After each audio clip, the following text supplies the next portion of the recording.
अस्सलाम वालेकुम viewers, Amazon से मैंने आज एक पैक मंगवाया है। इसमें इलेक्ट्रिक स्क्रू ड्राइवर या इसको बोल रहे हैं कॉर्डलेस ड्रिल मशीन, उसको निकालने वाले हैं हम।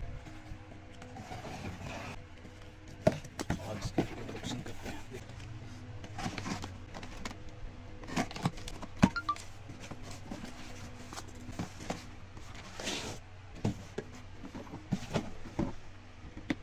डे प्लस कॉर्डलेस ड्रिल,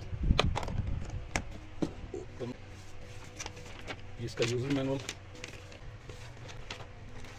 ये इसके अंदर टूल्स हैं, बिट्स, ये है वो स्मार्ट मशीन, इसका चार्जर, ये लॉक है बेसिकली, ये रिवर्स फॉरवर्ड, ये सामने इसके साथ एक LED लाइट है।